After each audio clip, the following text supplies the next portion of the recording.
Good afternoon. As you all know, last week, the bipartisan leadership of the House and Senate had a visit from the administration and from the Federal Reserve. The news they brought us was not good. It painted a dismal picture of our financial markets and the state of our financial institutions. That much of this was a result of the failed Bush administration economic policies, but also because of lack of regulation and discipline and supervision on the part of the administration. Whatever the reason, and I place it there, the proposal that the Bush administration presented a couple of days later on Saturday was unacceptable to us. $700 billion, a staggering number, but only a part of the cost of the failed Bush economic policies to our country. Policies that were built on budget recklessness. When President Bush took office, he inherited President Clinton's surpluses, 4 years in a row budget surpluses, on a trajectory of $5.6 trillion in surplus. And with his reckless economic policies, within 2 years, he had turned that around. And now, 8 years later, the foundation of that fiscal irresponsibility, combined with an anything-goes economic policy, has taken us to where we are today. They claim to be free market advocates when it's really an anything-goes mentality. No regulation, no supervision, no discipline. For too long, this government, 8 years, has followed a right-wing ideology of anything goes, no supervision, no discipline, no regulation. I was disappointed that a process that over the last several days has yielded a bipartisan product involved negotiators from both sides of the building and both sides of the aisle took a very marked partisan turn at the end of the debate, which was very different than the rhetoric that we heard out of Chairman Frank or Leader Hoyer or our leader John Boehner. Americans are angry, and so are my colleagues. They don't want to have to vote for a bill like this. And I understand that. But I have concerns about what this means for the American people, what it means for our economy, and what it means for people's jobs. I think that we need to renew our efforts to find a solution that Congress can support. I do believe that we could have gotten there today had it not been for this partisan speech that the Speaker gave on the floor of the House. I mean, we've put everything we had into getting the votes to get there today. But the Speaker had to give a partisan voice that poisoned our conference, caused a number of members that we thought we could get to go south. At the end of the day, this is not about Democrats or Republicans. It's about our economy and what's best for the American people. And regardless of what happened today, we have no choice, in my view, but to work together to try to find a solution to make sure that we save our economy and we save our constituents. We did think we had a dozen more votes going to the floor than we had. No more than that, but we thought we had a dozen more. I think, unfortunately, too many of our members were already on the floor when they heard that late speech by the Speaker. During this whole process, the tone in the room was so much better than the tone outside the room.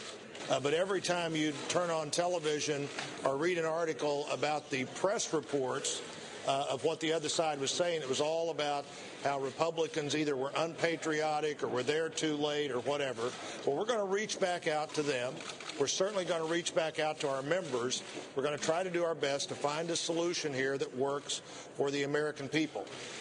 Right here is the reason I believe why this vote failed. And this is Speaker Pelosi's speech that, frankly, struck the tone of partisanship that, frankly, was inappropriate in this discussion. And I think that this is a case of a failure of Speaker Pelosi to listen not only to her members, but certainly to our members and the common bonds that brought our members together on this very, very important issue facing the American people. This is not a partisan crisis. This is an economic crisis facing everyone in this country. And to look at the votes today, 94 Democrats voted no. 94. This caps off a year that I think has been probably the most unproductive year in the U.S. Congress that I've seen in my lifetime. Republicans were saying they had the votes to pass this thing.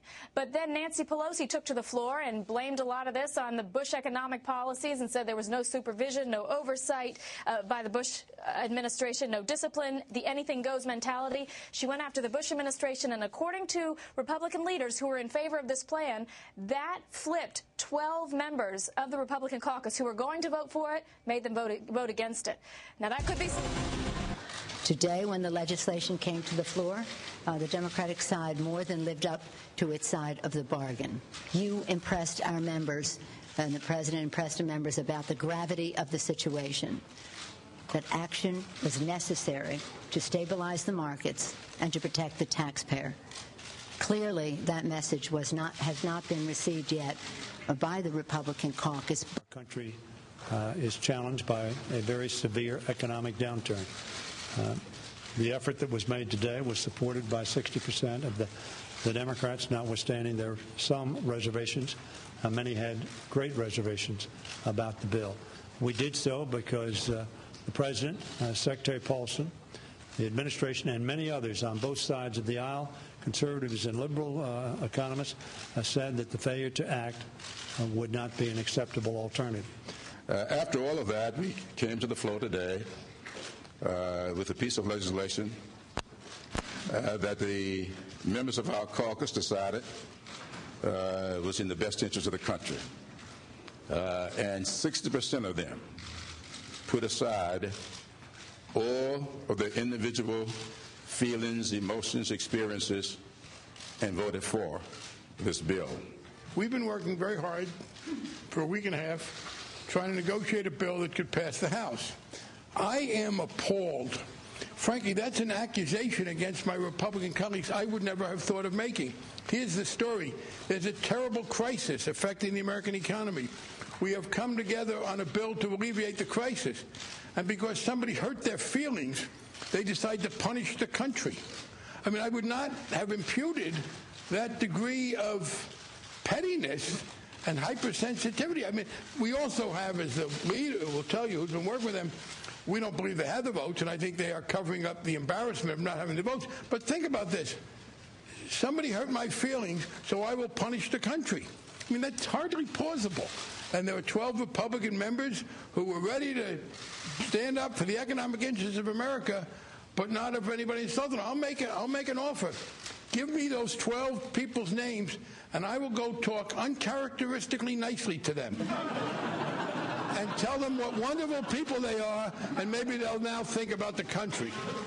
Mr. Emanuel, Madam Speaker, could you address, you've sat in one of the truly great coincidences in the history of numerology, the number of deeply offended Republicans who put feeling over country turned out to be exactly the number you would need to reverse the vote. Section 109 of the proposed... Well, you're watching the food fight on Capitol Hill. Those who said they wouldn't make this partisan witness Exhibit A. Democrats have just blamed Republicans. Here's a fact for you. If Democrats could have passed this all by themselves, the Democrats are the majority in Congress. The Democrats are the majority in the House of Representatives. The Democrats had 94 votes nay. If the Democrats had voted for this bill would have passed. And in the 15 minutes since they've been speaking, the Dow has gone down more than another 100 points. And we are flirting with the largest one-day decline in the history of Wall Street.